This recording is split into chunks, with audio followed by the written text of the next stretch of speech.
What if the most dangerous person in your life doesn't look dangerous at all? Not aggressive, not chaotic, not even obviously toxic, but calm, convincing, and strangely hard to read. When people hear the word sociopath, they often imagine something extreme, a criminal, a violent offender, someone clearly outside normal society. But psychology tells a different story, because sociopathy is not just about crime, it is about a pattern of personality, a pattern that can exist in everyday life, in relationships, workplaces, and social environments. And if you don't understand that pattern, you are much easier to manipulate. First, we need to clarify something important. Sociopath is not an official clinical diagnosis. In modern psychology, the closest formal category is antisocial personality disorder, defined in diagnostic systems like the DSM. But researchers often distinguish between psychopathy and sociopathy as slightly different expressions of similar traits. Sociopathy is usually described as more impulsive, more emotionally reactive, and more shaped by environment. Psychopathy, on the other hand, is often described as more calculated, emotionally cold, and biologically influenced. Both share core features: lack of empathy, manipulation, deceit, and disregard for others.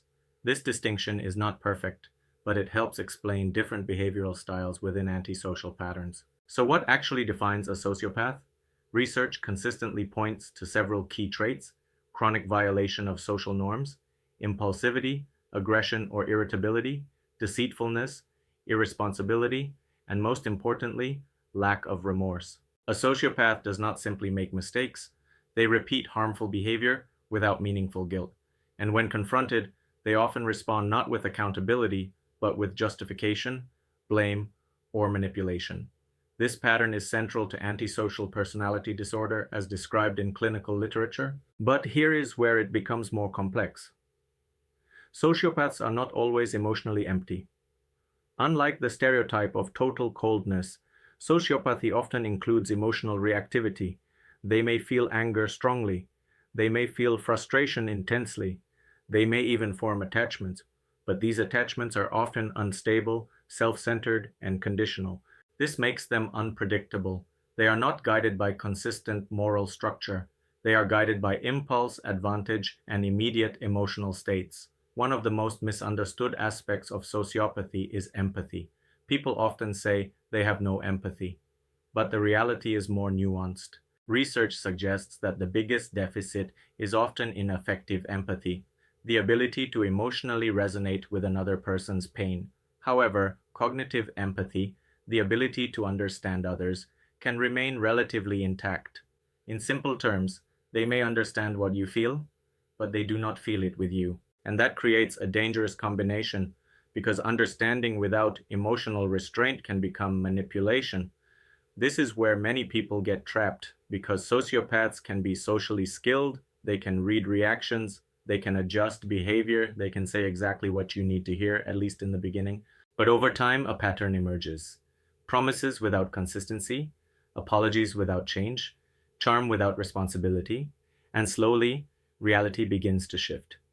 One of the strongest tools of a sociopathic personality is manipulation of perception.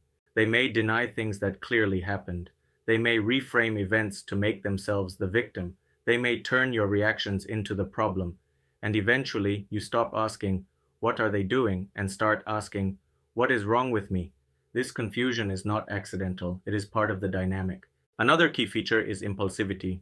Sociopaths tend to prioritize immediate reward over long-term consequences. This can appear as reckless decisions, unstable relationships, financial irresponsibility, or sudden aggressive reactions. From the outside, it can look chaotic, but internally, it is often driven by a simple principle: what benefits me right now? Now, here is something critical. Not every difficult or toxic person is a sociopath. Research shows that antisocial patterns exist on a spectrum. True clinical levels are relatively uncommon, but traits can appear in milder forms. So the goal is not to label everyone. The goal is to recognize patterns that are consistently harmful. One of the most important questions is, can you recognize a sociopath early? And the honest answer is not reliably. There is no single behavior, facial expression, or trick that reveals someone instantly. What matters is time, patterns, consistency across situations. How do they act when they are denied something? How do they act when they are caught lying? That is where the real information is. Another uncomfortable truth is that some sociopathic traits can appear attractive at first. Confidence, boldness, risk-taking, directness, these can be interpreted as strength, but without empathy and responsibility, they can become destructive. This is why some people only recognize the pattern after emotional damage has already occurred. There is also a strong link between antisocial traits and aggression. Research shows that individuals high in these traits have increased risk for violent behavior, including intimate partner violence. But again, violence is not always immediate. It can escalate, which is why early patterns matter. So, how do you protect yourself? The answer is not learning to read micro-expressions or body language tricks. The answer is behavioral awareness. First, watch patterns, not words. Second, slow things down. Manipulation thrives on speed. Third, verify facts. Do not rely only on emotional impression. Fourth, set clear boundaries with consequences. And most importantly, do not ignore repeated behavior, because repeated behavior is personality. Another key point is this: you cannot change someone who does not experience guilt the same way you do.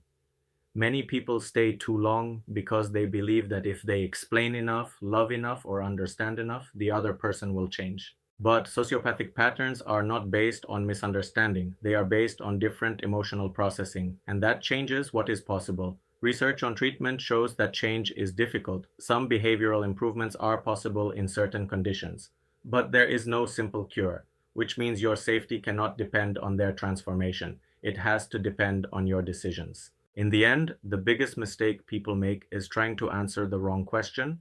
They ask, is this person a sociopath?